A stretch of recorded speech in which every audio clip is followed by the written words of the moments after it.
T twenty বিশ্বকাপের এবারে champion Bharat. বিশ্বকাপ জেতায় আনন্দে কাটছিলেন বিরাট কোহলি, রোহিত শর্মা সহ পুরো জাতীয় দল। আবেগ ধরে রাখতে পারেনি তারা, হাউমাউ করে কেঁদেছেন সবাই, সতীর্থদের জড়ায় ধরেছেন সবাই। এমনকি আনন্দে বাঁধভাঙা কান্না ছিল ভারতীয় সমর্থকদের চোখেও। ওয়েস্ট ইন্ডিজের বারবাডোস স্টেডিয়ামে দক্ষিণ আফ্রিকাকে 7 রানে হারিয়ে দ্বিতীয়বারের মতন বিশ্বকাপের শিরোপা তুললেন ভারত। দীর্ঘ 13 বছর পর ভারতকে উল্লাসের উপলক্ষে এনে দিয়ে আন্তর্জাতিক টি-টোয়েন্টিকে বিদায় জানিয়েছেন বিশ্বকাপ জয়ী এই অধিনায়ক রোহিত শর্মা।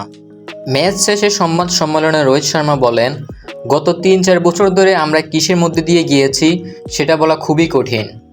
পর্দার আড়ালে অনেক কিছু হয়েছে, এটা শুধু আজকের না, আমরা গত 3-4 বছর ধরে যা করেছি তার ফল।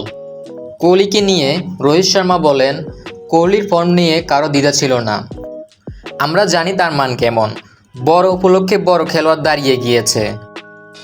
কোহলি আমাদের জন্য এক প্রান্ত ধরে রেখেছে। আমরা চেয়েছি একজন যতটা সম্ভব উইকেটে থাকুক, এখানে কেউ গিয়ে খেলার মতো উইকেট ছিল না। রোহিতের মতে এখানেই কোহলির অভিজ্ঞতা চলে এসেছে। আমি তার সঙ্গে অনেক বছর ধরে খেলেছি, এমনকি আমিও জানি না কিভাবে সে এসব করে। এটা ছিল মাস্টার ক্লাসিং ইনিংস, তার স্কিলে ভরসা রেখেছে আর সে অনেক আত্মবিশ্বাসী ছিল। ভারত দলকে শিরোপা জিতিয়ে বিরাট কোহলি এবং রোহিত শর্মা দুজনই অবসরের ঘোষণা দেন। এরকম নতুন নতুন ভিডিও পেতে আমাদের সাথেই থাকুন। ধন্যবাদ।